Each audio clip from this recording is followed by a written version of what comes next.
नमस्कार मित्रों, मैं वैद्य अलका गुप्ता। व्यायाम का हम सभी के जीवन में बहुत महत्व है। आज के युग में जब डायबिटीज़, बीपी, थायराइड ये सारी बीमारियां बढ़ती ही जा रही हैं, हम सभी को ये पता है कि व्यायाम हमारे लिए बहुत ज़रूरी है। पर व्यायाम और शारीरिक परिश्रम में क्या अंतर है? जो लोग शारीरिक श्रम करते हैं, क्या उन्हें भी व्यायाम करने की ज़रूरत है? और व्यायाम और योग में क्या अंतर है? ये सभी हम जानेंगे आज के वीडियो में। पूरी जानकारी प्राप्त करने के लिए इस वीडियो को अंत तक देखें और इस तरह की और जानकारियां लगातार प्राप्त करने के लिए हमारे चैनल को सब्सक्राइब करें।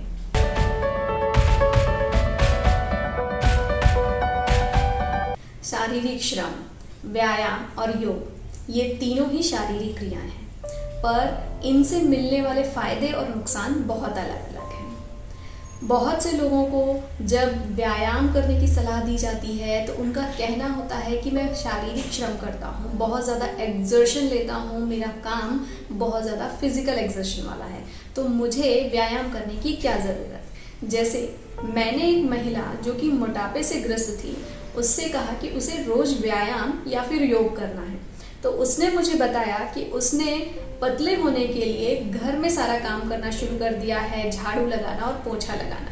ऐसे ही एक डायबिटीज़ के पेशेंट को जब मैंने व्यायाम करने की सलाह दी तो उन्होंने मुझे बताया कि उनका काम फील्ड वर्क का है, जिसके कारण उन्हें प्रतिदिन 8 से 10 घंटे खड़े रहना पड़ता है या चलना फिरना पड़ता है। पर झाड़ू पोछा लगाना यानी घर का काम करना या फिर खड़े होकर चलते हुए कोई काम करना, ये सभी शारीरिक श्रम या शारीरिक परिश्रम कहलाते हैं, जिसे हम एक्सर्शन भी कह सकते हैं।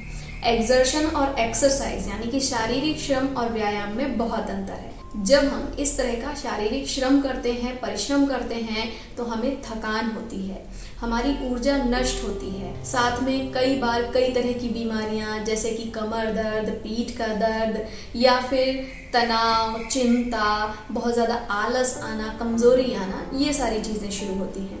लेकिन वहीं अगर आप व्यायाम करते हैं या योग करते हैं तो ये एक प्रकार की संतुलित शारीरिक क्रियाएं हैं, बैलेंस्ड फिजिकल एक्टिविटीज़ हैं, जिसके कारण शरीर की ऊर्जा बढ़ती है, आलस से दूर जाता है, साथ ही हमें जो काम करने की क्षमता होती है, हमारे शरीर की स्थिरता होती है, बल होता है, वो बढ़ता है। और साथ में शारीरिक परिश्रम के कारण, एक्सर्शन के कारण जो हमारे शरीर में दोष उत्पन्न हुए हैं या जो गड़बड़ी हुई है, उसे करेक्ट करने के लिए, सही करने के लिए व्यायाम और योग किए जाते हैं। व्यायाम के बारे में आयुर्वेद में क्या बताया गया है? आयुर्वेद में बताया गया है, शरीर चेष्टा या चेष्टा स्थैर्यार्था बलवर्धनी देह व्यायाम संख्याता मात्रायताम समाचरित। इसका अर्थ है कि शरीर की ऐसी क्रियाएं जो शरीर में स्थिरता यानी कि स्टेबिलिटी और बल यानी कि स्ट्रेंथ को बढ़ाती हैं, उन्हें व्यायाम कहा जाता है। और इस व्यायाम को हमेशा मात्रा अनुसार ही करना चाहिए, मतलब बहुत ज़्यादा व्यायाम करना या बहुत कम व्यायाम नहीं करना चाहिए।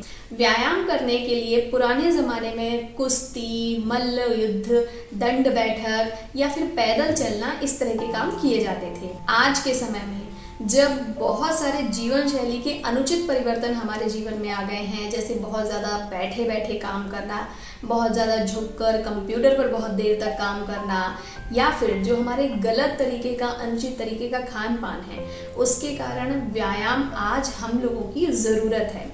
व्यायाम के लिए आप बहुत सारी चीज़ें कर सकते हैं, जैसे कि पैदल चलना यानी कि जॉगिंग करना या वॉकिंग करना, ट्रैकिंग करना यानी कि किसी पहाड़ी रास्ते पर ऊपर चढ़ना, इसके साथ ही रस्सी कूदना, साइकिल चलाना, योगासन करना या फिर कार्डियो एक्सरसाइज, एरोबिक एक्सरसाइज करना, इस तरह की कोई भी क्रियाएं आप कर सकते हैं। इन सभी को अगर संतुलित तरीके से किया जाता है तो ये आपके शरीर के लिए हमेशा फायदेमंद होते हैं। व्यायाम करने के क्या क्या फायदे होते हैं?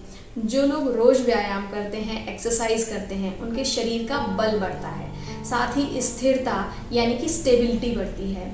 ऐसे लोगों का जो श्वसन संस्थान होता है या फिर जो रक्त वह संस्थान होता है यानी ब्लड सर्कुलेशन और ऑक्सीजन सर्कुलेशन होता है, वो बढ़ता है।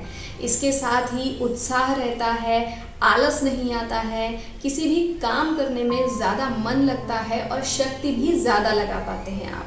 सामर्थ्य बढ़ती है, यानी कि जो स्ट्रेंथ होती है वो आपकी बढ़ती है, एबिलिटी एजिलिटी बढ़ती है। इसके साथ ही व्यायाम रोज करने से अग्नि बढ़ती है, यानी कि खाना पचाने की शक्ति अच्छी रहती है, भूख अच्छी लगती है। साथ ही फैट कम होता है, इसलिए बॉडी शेप में रहती है, मोटापा कम होता है। शरीर में जो दोष बढ़े हुए होते हैं रोज शारीरिक परिश्रम करने के कारण, चिंता के कारण, तनाव के कारण, वो भी कम हो जाते हैं। व्यायाम कब करना चाहिए? शास्त्रों के अनुसार सुबह सुबह पेट साफ होने के बाद खाली पेट व्यायाम करना चाहिए। व्यायाम के पहले या व्यायाम के बीच में केवल पानी पी सकते हैं। अगर आप कुछ खाने के बाद व्यायाम करते हैं तो अक्सर अग्निमांद के कारण खाना पचाने की शक्ति और कम हो जाती है, इसलिए हमेशा पेट साफ होने के बाद सुबह सुबह व्यायाम करना चाहिए। एक आधुनिक रिसर्च के अनुसार भी अगर आप सुबह व्यायाम करते हैं तो वो ज़्यादा फायदेमंद होता है, जबकि दोपहर और शाम को या फिर रात में जो लोग व्यायाम करते हैं उन्हें व्यायाम के फायदे कम होते हैं। व्यायाम या एक्सरसाइज कितनी करना चाहिए? आयुर्वेद के अनुसार व्यायाम को मात्रा के अनुसार ही करना चाहिए। अगर आप बहुत ज़्यादा करते हैं तो भी इसके नुकसान होते हैं, और अगर आप नहीं करते हैं तो भी नुकसान होते हैं। आयुर्वेद के अनुसार जो लोग बलवान हैं या फिर जो लोग बहुत ज़्यादा स्निग्ध यानी कि ऑयली खाना खाते हैं, ऐसे लोगों को साथ में सर्दी में और बसंत ऋतु में किसी भी व्यक्ति को अपनी अर्ध शक्ति के अनुसार व्यायाम करना चाहिए। अर्ध शक्ति व्यायाम का अर्थ है कि अगर आप इतना व्यायाम करते हैं कि आपको पसीना आता है, आपके शरीर में हल्कापन महसूस होता है, आपकी सांस फूलने लगती है, दिल की धड़कन बढ़ने लगती है और आलस्य पूरी तरीके से चला जाता है, तो ही इसे अर्ध शक्ति व्यायाम कहते हैं। बहुत से लोग 10 मिनट व्यायाम करते हैं और उसके बाद उन्हें नींद आने लगती है और सो जाते हैं। अगर आपको व्यायाम करने के बाद भी आलस्य आता है तो आपको और अधिक व्यायाम करने की आवश्यकता है। इसके अलावा आयुर्वेद में बताया गया है जो गर्म ऋतुएं होती हैं, जैसे गर्मी या फिर शरद ऋतु और वर्षा ऋतु में व्यायाम थोड़ा ही करना चाहिए, बहुत अधिक मात्रा में नहीं करना चाहिए। व्यायाम किसे नहीं करना चाहिए? कुछ विशेष कंडीशंस में आपको एक्सरसाइज नहीं करना चाहिए, जैसे कि जो बहुत छोटे बच्चे हैं उन्हें व्यायाम नहीं करना चाहिए। व्यायाम 4 या 5 साल की उम्र के बाद ही शुरू करना चाहिए और शुरुआत में केवल सूक्ष्म व्यायाम ही कराना चाहिए। इसके अलावा जो बहुत ज़्यादा बूढ़े लोग हैं या फिर जिनको चक्कर आते हैं, कमज़ोरी बहुत ज़्यादा रहती है, बहुत ज़्यादा दुबले पतले लोग हैं, उन लोगों को भी व्यायाम नहीं करना चाहिए। ऐसे लोग जिन्हें वात और पित्त से संबंधित बीमारियां हैं, जिन्हें रक्त के संबंधित बीमारियां हैं, उन लोगों को भी व्यायाम नहीं करना चाहिए। जिन लोगों ने अभी अभी खाना खाया है या जिनका खाना अभी तक पचा नहीं है, ऐसे लोगों को भी व्यायाम न करने की सलाह दी जाती है। अगर आप इन कंडीशंस में भी एक्सरसाइज करते हैं, व्यायाम करते हैं, तो कई बार वात और पित्त दूषित हो जाती है और कई नई बीमारियां भी शुरू हो सकती हैं। इसीलिए आयुर्वेद में कहा गया है कि जो व्यायाम है वो एक संतुलित मात्रा में ही करना चाहिए। बहुत ज़्यादा व्यायाम करने के क्या क्या नुकसान होते हैं? ऐसे लोग जो कभी एक्सरसाइज नहीं करते हैं, अगर किसी दिन अचानक बहुत ज़्यादा व्यायाम करते हैं, एक्सरसाइज करते हैं, तो उन्हें मसल फटिग हो जाता है, यानी कि जो उनकी जो मांसपेशियां होती हैं वो अस्थिर हो जाती हैं, जिसके कारण उन्हें पूरे शरीर में कई दिनों तक दर्द रह सकता है। लेकिन यदि कोई व्यक्ति प्रतिदिन ही ज़्यादा व्यायाम करता है तो ऐसे लोगों को कमजोरी आने लगती है, साथ में प्यास बहुत ज़्यादा लगती है, चक्कर आने लगते हैं, साथ में रक्त से संबंधित जो रोग होते हैं, ब्लड डिसऑर्डर होते हैं, वो भी होने लगते हैं। इसलिए बहुत ज़्यादा आवश्यकता से अधिक व्यायाम नहीं करना चाहिए। व्यायाम या एक्सरसाइज और योग में क्या अंतर है? जो व्यायाम होते हैं वो पूरी तरीके से शारीरिक तौर पर ही लाभ पहुंचाते हैं, जबकि जो योग होता है वो शारीरिक, मानसिक और आध्यात्मिक तीनों स्तर पर मनुष्य को लाभ पहुंचाते हैं। योग के 8 अंग बताए गए हैं: यम, नियम, आसन, प्राणायाम, प्रत्याहार, ध्यान, धारणा, समाधि। योग का अर्थ होता है जुड़ना। इसका अर्थ है कि आत्मा का परमात्मा से जो मिलन कराने की प्रक्रिया है उसे योग कहते हैं। योग का आखिरी चरण समाधि है। इसका अर्थ है कि एक उच्चतम आध्यात्मिक स्तर को प्राप्त करना। इसके लिए शरीर का और मन का स्वास्थ्य बनाए रखना आवश्यक है। इसीलिए योग के प्रथम 4 जो अंग हैं, यानी कि यम, नियम, आसन और प्राणायाम, ये शारीरिक और मानसिक स्वास्थ्य को बनाए रखने के लिए बताए गए हैं, जिसमें कि आसन और प्राणायाम विशेष रूप से शारीरिक स्वास्थ्य के लिए लाभदायक हैं। आसन और प्राणायाम में श्वसन पर यानी कि रेस्पिरेशन पर विशेष ध्यान दिया जाता है। विशेषतः प्राणायाम में श्वास लेना और छोड़ना, इसकी प्रक्रिया पर बहुत ज़्यादा कंट्रोल करने के लिए कहा जाता है।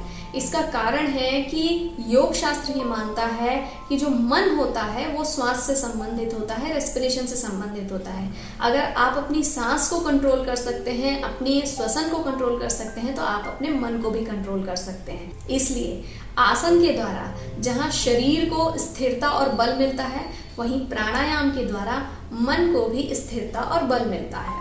इसलिए जिन लोगों को तनाव बहुत रहता है या जो बहुत चिंता करते हैं, उन लोगों को प्राणायाम और योग करने की सलाह दी जाती है। कुछ लोगों के लिए योग या फिर व्यायाम ये शौक होता है, तो कुछ लोगों के लिए ये पैशन होता है।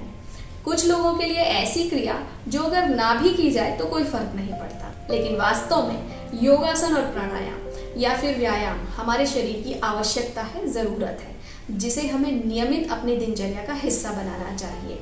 सुबह जल्दी उठना, एक्सरसाइज करना, एक नियमित दिनचर्या का पालन करना, ये ऐसे छोटे छोटे कदम हैं जो आपके जीवन में बहुत सारे सकारात्मक परिवर्तन ला सकते हैं। इसलिए योग अथवा व्यायाम करें, उचित आहार लें, स्वस्थ रहें। धन्यवाद।